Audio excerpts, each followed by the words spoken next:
Welcome to চার্টেজ। I am প্রপডেক্স trader Arka. তো শুরু করি আজকে মুভিং অ্যাভারেজ কী এবং মুভিং অ্যাভারেজ কীভাবে তৈরি হয়, সেটার ফর্মুলা কী, সেটা আমরা প্রিভিয়াস ক্লাসে দেখেছিলাম। ঠিক আছে, তো আজকের ক্লাসে আমরা মুভিং অ্যাভারেজ কত রকমের হয়, মানে মেনলি কত রকমের মুভিং অ্যাভারেজ আমরা টেকনিক্যাল অ্যানালিসিসের জন্য ইউজ করি সেটা একটু দেখব। ঠিক আছে, তো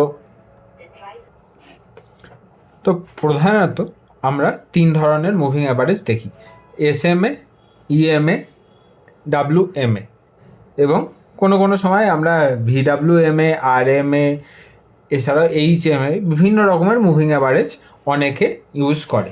তবে মেনলি SMA এবং EMA এই দুটো মুভিং অ্যাভারেজই সবথেকে বেশি most পাবলিসাইজড moving average, simple moving average এবং এক্সপোনেনশিয়াল মুভিং অ্যাভারেজ। ঠিক আছে, এবার সিম্পল মুভিং অ্যাভারেজ এবং এক্সপোনেনশিয়াল মুভিং অ্যাভারেজ কীভাবে তৈরি হয় তার আমরা আজকে ডিটেলসে শিখব। ঠিক আছে, যে সিম্পল মুভিং অ্যাভারেজ জিনিসটা কী এবং এক্সপোনেনশিয়াল মুভিং অ্যাভারেজ জিনিসটা কী। তো SMA সিম্পল মুভিং অ্যাভারেজ মানে আমরা আগের দিন যেটা শিখেছিলাম, মানে এটা কন্টিনিউশন ক্লাস। সো অনুরোধ সবাইকে করব যে আগের দিনের ক্লাসটা না করে কিন্তু আজকের ক্লাসটা করবেন না। আজকের ক্লাসে তাহলে কিন্তু কিছু বুঝতে পারবেন না। তো সিম্পল মুভিং অ্যাভারেজ মানে হলো, আমরা আগের দিন যেমন দেখছিলাম 5 দিনের অ্যাভারেজ বা 5 দিনের গড়, এবং সেটাই হলো সেই পঞ্চম দিনের মুভিং অ্যাভারেজ। এবং ষষ্ঠ দিনে কী হবে, ডে 1 বাদ যাবে এবং ডে 2 থেকে ডে 6 পর্যন্ত হবে। ঠিক আছে, 7th ডেতে কী হবে, ডে 3 থেকে ডে 7th হবে, 7 দিন হবে, মানে টোটাল 5 দিনের লাস্ট সেই দিন থেকে শুরু করে বা সেই ক্যান্ডেল থেকে শুরু করে আগের 5টা ক্যান্ডেলের অ্যাভারেজ, সেটাই হলো সিম্পল মুভিং অ্যাভারেজ। এখানেও ঠিক ফর্মুলা সেটাই লেখা আছে। এসএমএতে এখানে আমরা কি দেখতে পাচ্ছি, এসএমএতে আমরা এখানে দেখতে পাচ্ছি P1 plus P2 plus P3 dot dot PN।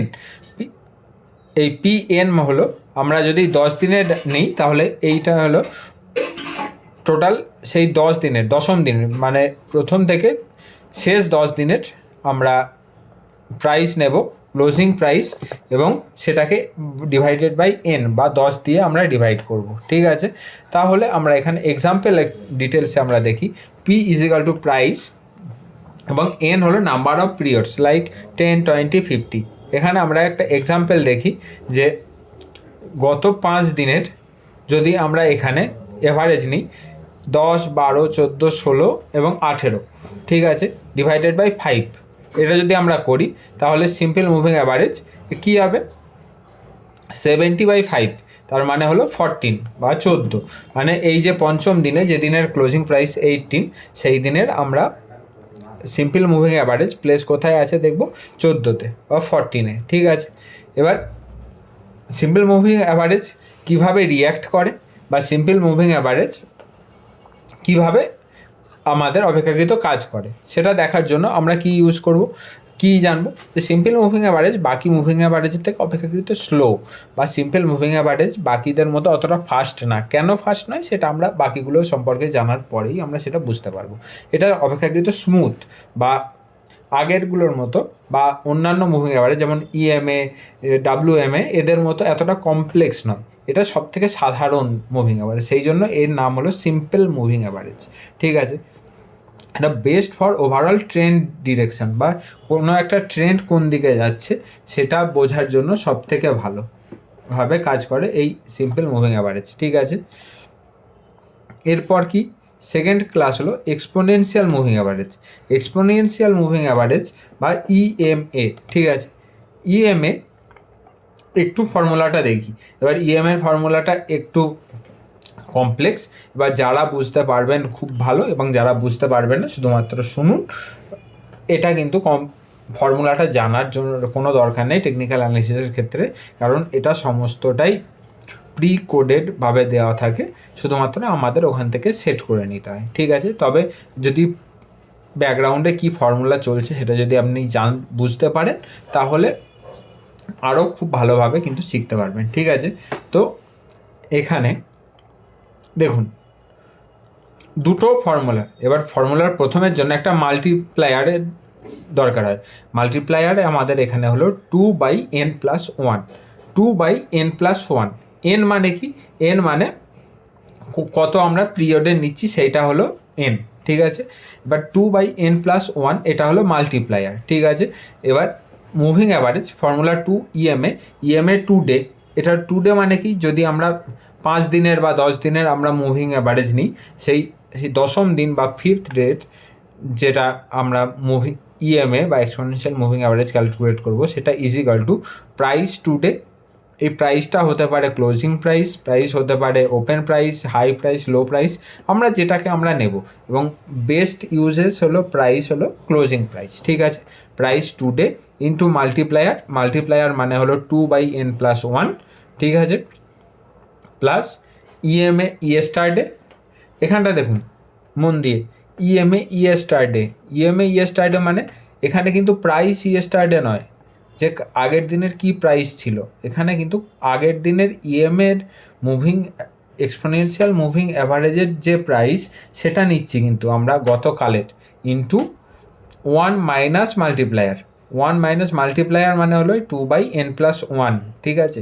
এবার price today into multiplier plus EMA yesterday into 1 minus multiplier, ঠিক আছে।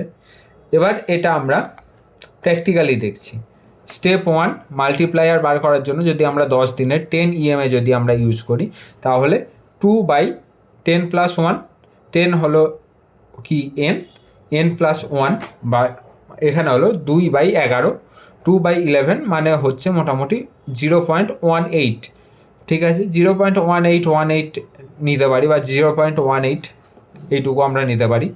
এবার স্টেপ 2, এবার ইয়েস্টারডের ইএমএ আমরা এখানে ধরে নিচ্ছি 100, ঠিক আছে। এটা যে কোনো কিছু চেঞ্জ হতে পারে। এবং 2 ডেজ ক্লোজ আমরা এখানে ধরছি 110, ঠিক আছে। এবার ইয়েস্টারডেস এখানে কিন্তু গুরুত্বপূর্ণ জিনিস, ইয়েস্টারডেস প্রাইস কিন্তু 100 নয়, ইয়েস্টারডের কালকের মুভিং অ্যাভারেজের যে ক্লোজিং ছিল বা কালকের ইএমএ সেটা কিন্তু 100, ঠিক আছে।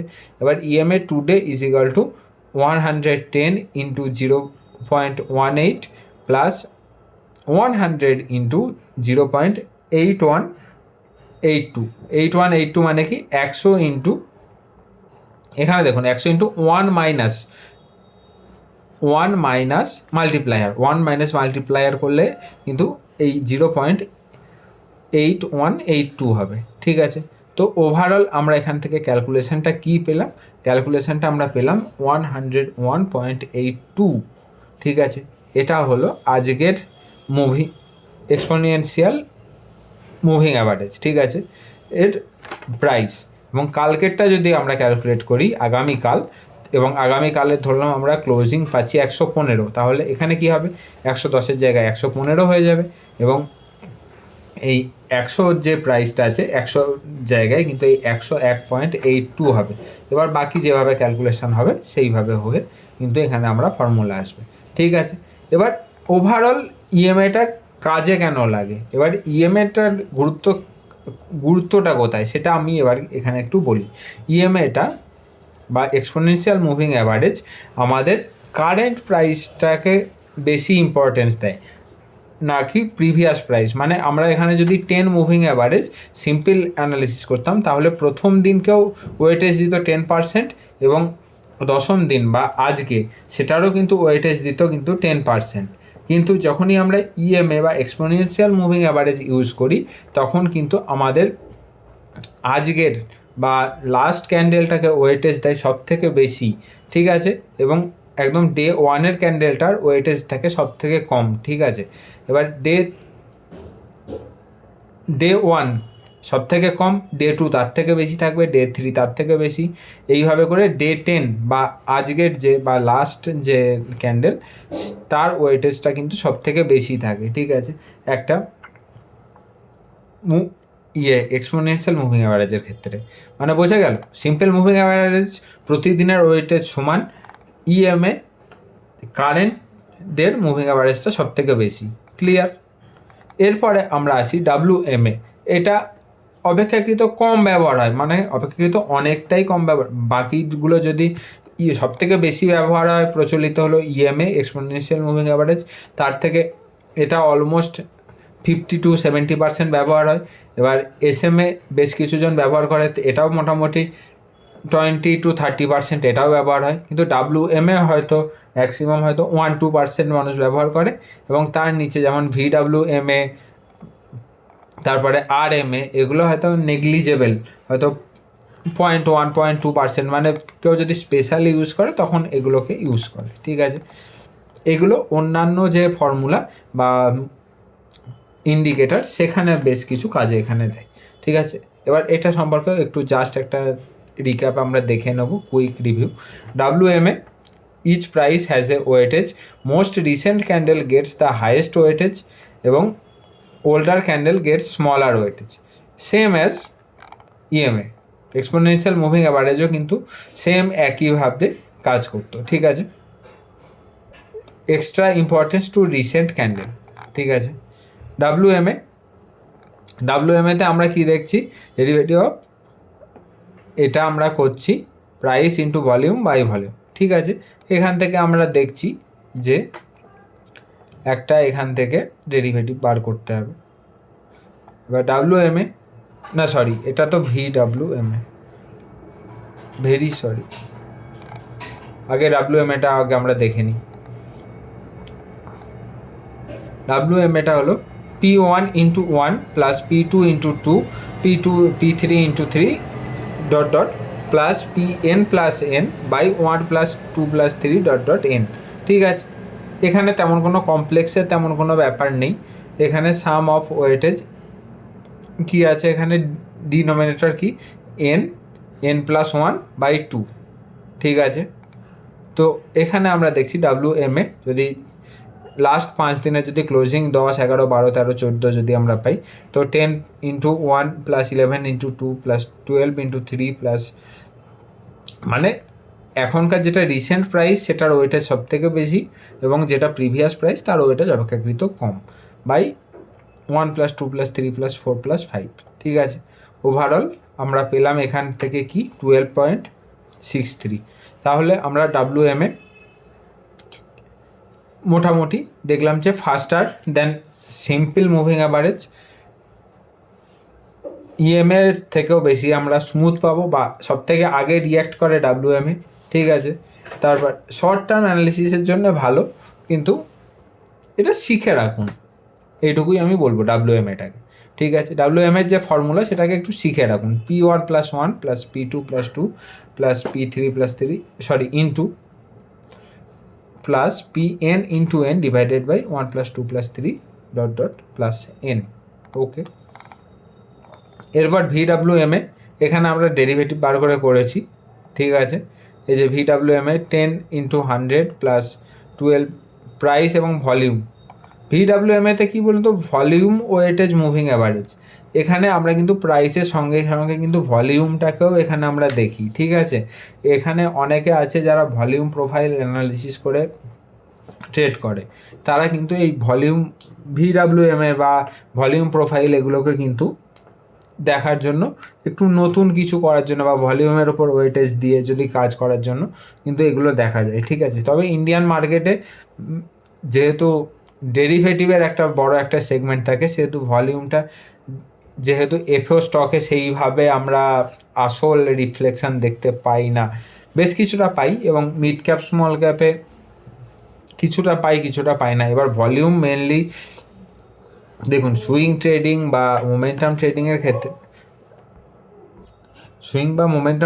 ক্ষেত্রে একটা অ্যাভারেজ ভলিউমটাকে শুধুমাত্র ফলো করাটাই বেটার। তবে এখানে ভলিউম ওয়েটেড যে মুভিং অ্যাভারেজ কী সেটা একটু আলোচনা করি। ঠিক আছে, প্রাইস ইন্টু ভলিউমের যে ডেরিভেটিভ সেটাকে ভলিউম বাই দিয়ে ডিভাইড করতে হবে। ঠিক আছে, তো 100, 300, 200, এবার 10 × 100, এখানে 12 × 300, 14 × 200 ডিভাইডেড বাই 100 + 300 + 200, এরকম করে যদি আমরা 12.33, ঠিক আছে, এটা আমরা পেলাম। ডাব্লিউএমএ কীভাবে কাজ করে, প্রাইস উইথ হাই ভলিউমের দিকে একটু বেশি কাজ করে, help to identify real direction, useful volume base strategy. ঠিক আছে, এর সাথে RMA আছে। RMA জেনারেলি RSI এর মধ্যেই কাজে লাগে, এমনিতে প্র্যাকটিক্যালি তেমনভাবে কোনো কাজ করতে আমি দেখিনি। ঠিক আছে, RMA is equal to previous RMA into n-1 plus current price by n। ঠিক আছে, এবার previous RMA is equal to 50, current price 60, n 14, RMA is equal to 50 into 13 into 6 plus 60 by 14। ঠিক আছে, n মানে হলো 14, মানে 14 দিনের RMA আমরা বার করছি, সেই জন্য এটা হলো 14। ঠিক আছে, ইন্টু 13 কেন, এটা আগের দিনের বা 13 নম্বর দিনের প্রিভিয়াস RMA, মানে প্রিভিয়াস ডেট নিচ্ছি সেই জন্য। ঠিক আছে, এই যে RMA n-1 is equal two 13, current price বা আজকের যেটা ক্লোজিং 60, সেটা সব মিলে হচ্ছে আমরা এখানে 50.71। ওকে, ক্লিয়ার? তো ওভারঅল আমরা এখানে একটা রিভিউ দেখলাম। এবার আমরা যেটা আমরা এখান থেকে পড়লাম সেটা আমরা লাইভ মার্কেটে একবার দেখব। ঠিক আছে, যে কিভাবে কাজ করে। ঠিক আছে, এখানে যে মুভিং অ্যাভারেজগুলো আছে, এখানে আমরা ডবল ক্লিক করলাম। ঠিক আছে, এখানে আমরা দেখছি 5 SMA, 5 সিম্পল মুভিং অ্যাভারেজ। এটাকে আমরা সমস্ত কিছুকে আমরা সেমই রেখেছি। ঠিক আছে, 5 SMA, যেটার কালার কি ব্লু। ঠিক আছে, এটাকে আমরা ব্লু রাখলাম। ঠিক আছে, তাহলে ব্লু কোনটা, এখানে গিয়ে আমরা যদি স্টাইলে গিয়ে একটু অপেক্ষাকৃত ঠিক করে দিই, তাহলেই আমরা দেখতে পাবো ব্লু কোনটা। ঠিক আছে, এই যে চারটে যে লাইন এখানে দেখা যাচ্ছে সেগুলো কি, 5 SMA, 5 EMA, 5 WMA, 5 VWMA। ঠিক আছে, এখানে আমরা চারটেকে ক্লিক করা আছে, একটা ব্লু, একটা পিঙ্ক, একটা রেড, একটা গ্রে, এই চারটে কালার। এবার গ্রেটাকে আমরা করলাম গ্রিন করে দিলাম। ঠিক আছে, তো সব কটাই কিন্তু 5 মুভিং অ্যাভারেজ, এমন না কিন্তু মুভিং অ্যাভারেজগুলো কিন্তু অন্য, সমস্ত চারটে মুভিং অ্যাভারেজই কিন্তু 5 মুভিং অ্যাভারেজ, কিন্তু চারটে আলাদা আলাদা ডিফারেন্ট কেন? ডিফারেন্ট কারণ কোনোটা সিম্পল মুভিং অ্যাভারেজ, যেটা প্রত্যেকটার ওয়েটেজ একই আছে। এখানে দেখুন আলাদা আলাদা প্রাইসও চেঞ্জ আপনারা কিন্তু দেখতে পাবো। সরি, এখানে কিন্তু আমরা আলাদা আলাদা এখানে প্রাইস চেঞ্জ কিন্তু দেখতে পাচ্ছি। ঠিক আছে, যদি 5 মুভিং অ্যাভারেজ হয় তাহলে সব কটার মান একই থাকা দরকার ছিল। এখানে এই যে 26,045 সব থেকে ওপরে যেটা আছে, এই যেটা সব থেকে থিক লাইন, এটা হলো প্রাইস লাইন। প্রাইস ক্লোজ হয়েছে কত, 26,000, এখানে আমরা দেখছি যে 57। ঠিক আছে, কিন্তু তার উপরে সমস্ত কটা যদি 5 মুভিং অ্যাভারেজ, কিন্তু এই যে ব্লু লাইনটা এটা হলো SMA, তারপর যে লাইনটা পিঙ্ক লাইনটা সেটা হলো EMA মুভিং অ্যাভারেজ বা এক্সপোনেনশিয়াল মুভিং অ্যাভারেজ, তারপর এটা হলো নিচের গ্রিন লাইনটা এটা হলো VWMA এবং রেডটা হলো WMA। এইভাবে কাজ করে। এটার আমরা লাইভ মার্কেটে প্র্যাকটিক্যাল এক্সাম্পল আরও থিওরি ক্লাসগুলো কমপ্লিট করার পর দেখব। তো কিভাবে type of moving average, mainly SMA এবং EMA জিনিস দুটো কী, তার পিছনের ব্যাকগ্রাউন্ডের সাইকোলজি কী, সেটা আমরা দেখলাম। ঠিক আছে, এবার তার এর পরের ক্লাসে আমরা দেখব যে মুভিং অ্যাভারেজের সিগনিফিকেন্স কী, তারপর মুভিং অ্যাভারেজের cross over, golden cross over, death cross over, এগুলো কী সেগুলো সম্পর্কে জানবো। তারপর এই ধরনের ক্লাসগুলো আগে কন্টিনিউ থিওরি ক্লাস আরও বেশ কিছুটা জানবো, কারণ moving average is a vast topic, is not a small topic. তারপর টাইপ অফ মুভিং অ্যাভারেজ সম্পর্কে আমরা যে দেখবো, যে মুভিং অ্যাভারেজ কোন কোন মুভিং অ্যাভারেজ কোন কোন টাইম ফ্রেমের ক্ষেত্রে কাজে লাগে, এবার সমস্ত টাইম ফ্রেমের ক্ষেত্রে যে সুইটেবল কী, এবং তারপরে শেষে শিখবো আমরা strategy. Moving average is one of the best strategy maker. ঠিক আছে, সমস্ত স্ট্র্যাটেজিতে মুভিং অ্যাভারেজ কাজে লাগে, সেই জিনিসটা কিন্তু আমরা শিখবো। প্রাইসের মুভিং অ্যাভারেজ যেমন আছে, ভলিউমের মুভিং অ্যাভারেজ আছে, সেই জিনিসটা দেখবো। তো আজকের মতো ক্লাস এখানেই শেষ করছি। সবাই ভালো থাকবেন, সুস্থ থাকবেন, বাই।